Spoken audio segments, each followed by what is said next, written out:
आप देख रहे हैं सियासत। आज हम सब भारतीय राजनीति में जो बदलाव देखते हैं उसका श्रेय कहीं ना कहीं एक ऐसी शख्सियत को जाता है जिसने ना सिर्फ लोगों के दिलों पर राज किया बल्कि उन्हें लोगों के लिए अपनी जान भी गंवा दी। भारतीय राजनीति में आज तक इंदिरा गांधी जैसा कोई नेता ना हुआ और ना ही निकट भविष्य में किसी के ऐसे होने की उम्मीद है। देश की पहली और एकमात्र महिला प्रधानमंत्री इंदिरा गांधी आम जनता के बीच इस कदर लोकप्रिय थी जिसकी कोई सीमा न थी। नमस्कार, मैं हूं दीपक। आप देख रहे हैं हमारा खास कार्यक्रम सियासत, जिसमें आज हम बात करेंगे देश की पहली प्रधानमंत्री इंदिरा गांधी के बारे में।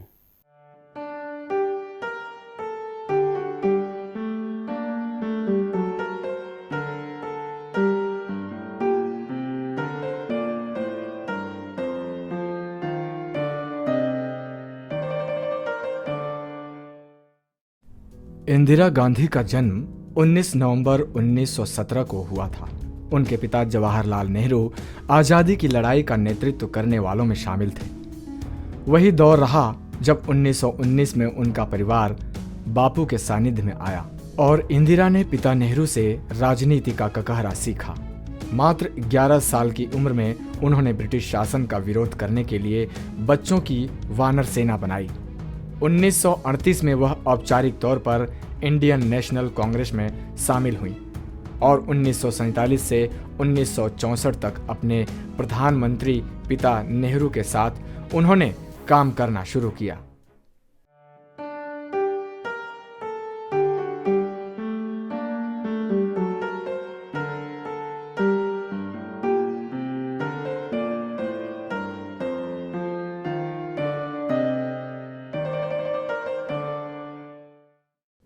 पिता के निधन के बाद कांग्रेस पार्टी में इंदिरा गांधी का ग्राफ अचानक काफी ऊपर पहुंचा और लोग उनमें पार्टी और देश का नेता देखने लगे। वह सबसे पहले लाल बहादुर शास्त्री के मंत्रिमंडल में सूचना एवं प्रसारण मंत्री बनी।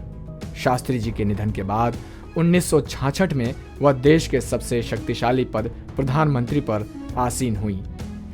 इंदिरा गांधी बैंकों का राष्ट्रीयकरण करने जैसा साहसिक फैसला लेने और पृथक बांग्लादेश के गठन और उसके साथ मैत्री और सहयोग संधि करने में सफल होने के बाद बहुत तेजी से भारतीय राजनीति के आकाश पर छा गईं।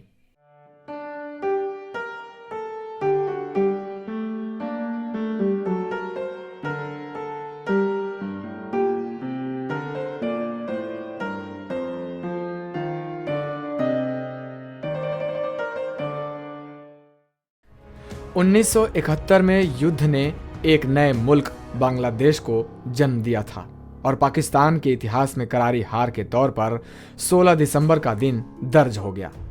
यूं तो यह जंग पाकिस्तान के पश्चिम और पूर्वी हिस्से के बीच चल रही थी, लेकिन पाक की ओर से इस दौरान भारत पर भी हवाई हमले किए गए थे। इसके जवाब में 3 दिसंबर 1971 से भारत भी इस युद्ध में कूदा और पश्चिम से लेकर पूर्व तक में पाक सेना पर जोरदार हमला बोल दिया। तीनों सेनाएं इस युद्ध में सक्रिय हुईं और अंत में 16 दिसंबर 1971 को 93,000 पाक सैनिकों के सरेंडर के साथ जंग को जीत लिया गया। यही नहीं, पड़ोस में भी एक नए मुल्क बांग्लादेश का भी उदय हुआ। इस युद्ध की शुरुआत से पहले तत्कालीन प्रधानमंत्री इंदिरा गांधी ने राष्ट्र के नाम संदेश जारी किया था। इस युद्ध के बाद से ही इंदिरा जी को आयरन लेडी का दर्जा भी दिया गया था।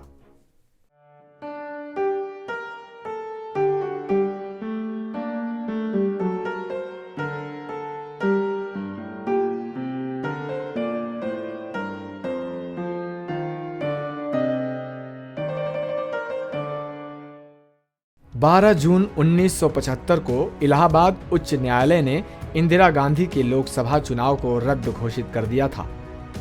उन पर भ्रष्टाचार के कई आरोप साबित हुए। उन्हें कुर्सी छोड़ने और 6 साल तक चुनाव न लड़ने के निर्देश मिल गए, लेकिन इंदिरा जी ने आपातकाल का रास्ता निकाला।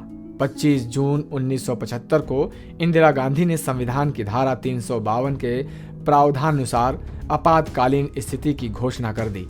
यह एक ऐसा समय था जब हर तरफ सिर्फ इंदिरा गांधी ही नजर आ रही थीं। इंदिरा की ऐतिहासिक कामयाबियों के चलते उस समय देश में Indira is India, India is Indira का नारा जोर शोर से गूंजने लगा था। लेकिन इससे इंदिरा गांधी की उस छवि को गंभीर धक्का पहुंचा जिसकी वजह से वे गरीबों की मसीहा थीं और हरित क्रांति, श्वेत क्रांति की अगुआ मानी जाती थीं। बाद में 21 महीनों की इमरजेंसी को हटा दिया गया। इंदिरा गांधी ने सत्ता जनता के हाथों में सौंप दी।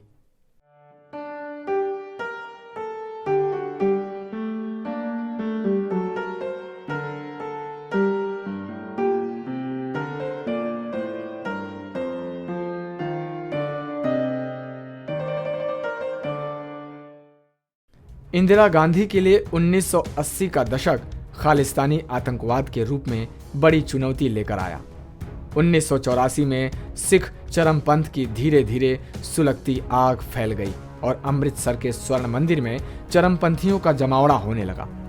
जून 1984 में इंदिरा जी ने सेना को मंदिर परिसर में घुसने और ऑपरेशन ब्लू स्टार चलाने का आदेश दिया। स्वर्ण मंदिर परिसर में हजारों नागरिकों की उपस्थिति के बावजूद इंदिरा गांधी ने आतंकवादियों का सफाया करने के लिए सेना को धर्मस्थल में प्रवेश करने का आदेश दे दिया। इस ऑपरेशन में कई निर्दोष नागरिक भी मारे गए थे। ऑपरेशन ब्लू स्टार को लेकर उन्हें कई तरह की राजनीतिक समस्याओं का सामना भी करना पड़ा था।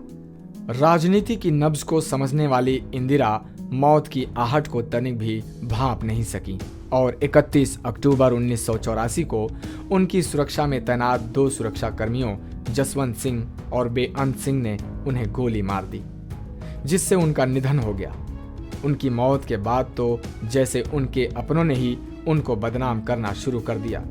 उनके करीबियों ने मौके का फायदा उठाकर खुद को कांग्रेस का वफादार बताने के चक्कर में सिख दंगे करवा दिए।